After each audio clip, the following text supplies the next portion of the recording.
Hey guys, this is Mike. Welcome back to Open It and Play. And we're going to look at the Kulu World Solider. Now, I don't think there's any historical accuracy on the spelling of this figure. I think it's intended to be soldier, but it does say Solider.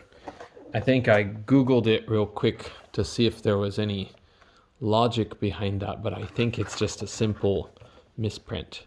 You can see the sides of the package here.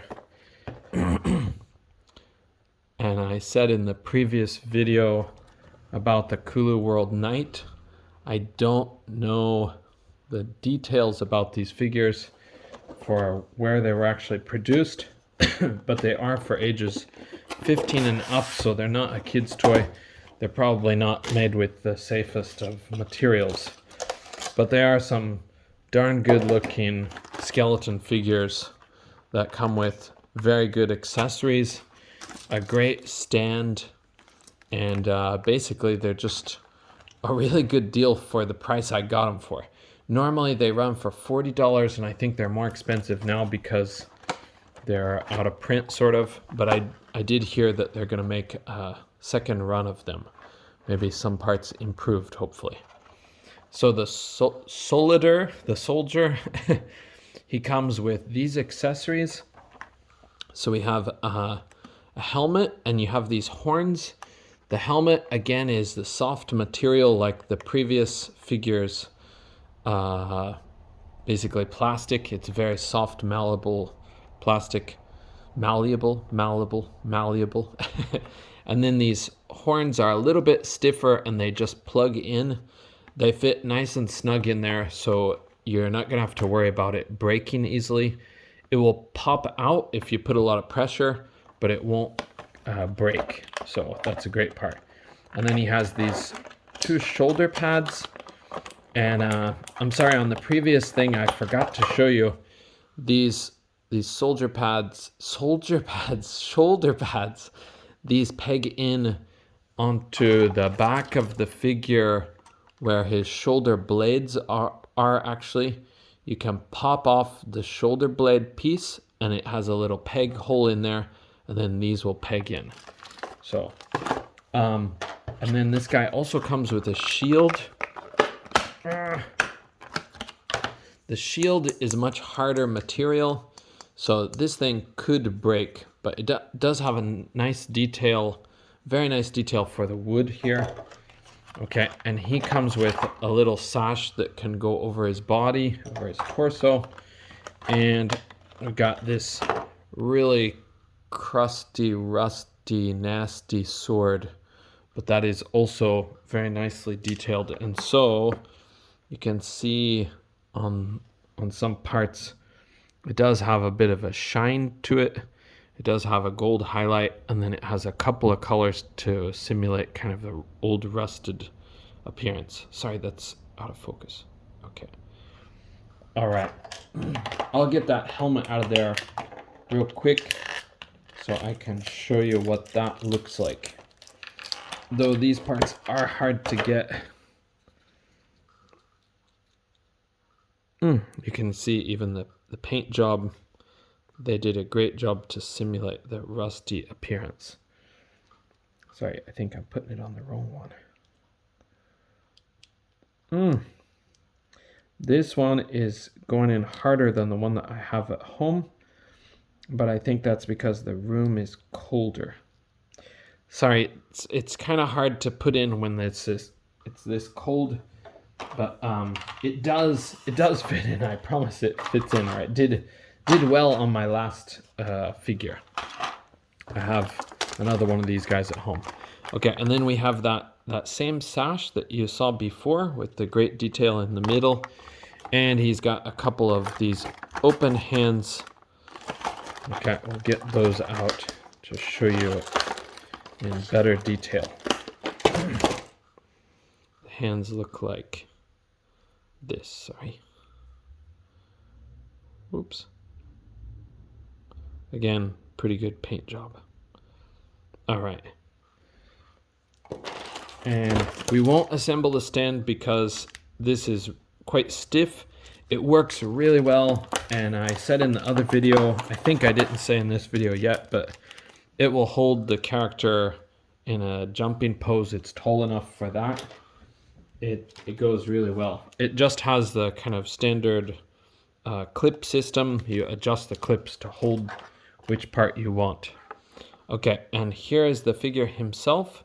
So this one is a more yellowish color for the soldier or solider.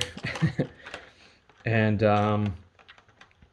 all of the details for this figure are the same from what I can tell, except the actual color of the skeleton. So he is more of a yellowish tan. Okay, but his articulation we can go through real quick. It's the same as the other figure, but his head is on a ball joint that will look around.